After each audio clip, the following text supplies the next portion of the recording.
যেখানে আমরা 1803 জন আমরা স্কুলে যেতে পারছি না, আমরা বেতন পাচ্ছি না। আমরা আপনাদের নাম নাকি অযোগ্য তালিকায়? না, আমরা আনটেন্ডেড। তাহলে এখানে কি করতে আসলে? আমরা নট স্পেসিফিক্যালি টেন্ডেড। আমরা কিন্তু টেন্ডেড নই, কিন্তু আমাদের স্কুলে যেতে দিচ্ছে না। কে দিচ্ছে না? কে দিচ্ছে না? কি বার্তা ছিল? কি বার্তা ছিল? এখানেই ছিলাম, আমাদের একটাই বার্তা, আমরা স্কুলে যেতে পারছি না কেন দিদি কেটে জানাবেন। আপনারা কি র্যাঙ্ক জানেন? আমরা জানি যে দিদি জানেন না। আপনাদের কি ওয়েমার সাথে আপনাদের নাম সিবিআই তালিকায় রয়েছে বলেই তো যেতে পারছেন না? প্রমাণিত নয়। নমস্কার বন্ধুরা, আমার নাম ধ্রুবজ্যোতি সরকার। হাজরা মোড় থেকে অযোগ্য তালিকায় নাম থাকা চাকরিহারা শিক্ষক শিক্ষিকাদের তুলল পুলিশ। অভিযোগ, মুখ্যমন্ত্রী যেখানে বারবার সাংবাদিক বৈঠক করে বলছে যে সব শিক্ষক শিক্ষিকারা স্কুলে যাচ্ছে, সেখানে 1803 জন এখনো স্কুলে যেতে পারছেন না।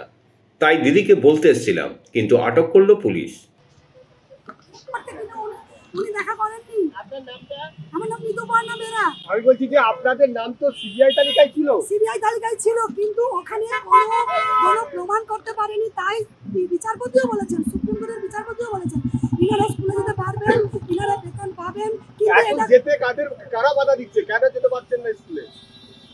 জানি না। মুখ্যমন্ত্রী যেখানে বারবার সাংবাদিক বৈঠক করে বলছে যে সমস্ত শিক্ষক শিক্ষিকা স্কুলে যাচ্ছে এবং বেতন পাচ্ছে 31 ডিসেম্বর অবধি, সেইটা আমরা পাচ্ছি না 1803 জন। এই সংখ্যাটা, এই বার্তাটাই আমরা মুখ্যমন্ত্রীর কাছে জানাতে চাই, কিন্তু মুখ্যমন্ত্রীর সঙ্গে দেখা করতে চাই।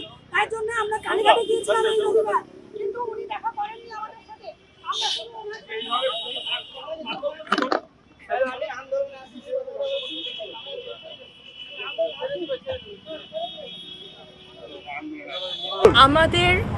আমরা একটাই দাবি নিয়ে এসেছিলাম যে আমাদের মনে হয়েছে যে সিএম ম্যাডাম সব জায়গায় বলে বেড়াচ্ছেন যে সমস্ত শিক্ষক শিক্ষিকা স্কুল যাচ্ছে, কিন্তু আমরা প্রায় 1800 শিক্ষক শিক্ষিকা স্কুল যাচ্ছি না।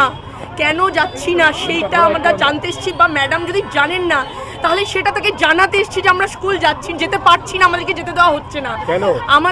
আমাদেরকে ডিএ অফিস থেকে নাম পাঠানো হয়নি। আমাদের যে ওএমআর ইস্যু সেটা কিন্তু প্রমাণিত নয়। কোর্ট আমাদেরকে বলেছে, এমএ ফাইল করেছিলাম সেখানেও কোর্ট আমাদেরকে বলেছে যে আমরা চাইলে যদি এসএসসি চান তাহলে আমরা স্কুল যেতে পারি। আমাদের কর্মসূচি এটাই ছিল, ম্যাডামের কাছে পৌঁছানো, ম্যাডামের কাছে এটা বলা যে আমরা 1800 শিক্ষক শিক্ষিকা স্কুল যাচ্ছি না। ম্যাডাম সব জায়গায় যেহেতু বলছেন যে আমরা সবাই স্কুল যাচ্ছি, এটা সত্যি নয়, এটা আমরা জানাতে এসেছিলাম। আমি শতাব্দী সরকার। কেন ধরেছে কিচ্ছু জানি না, কিচ্ছু জানি না। আমাদের শুধু দিদির কাছে বার্তা পৌঁছতে এসেছিলাম, আমাদের কোনো দাবি নেই।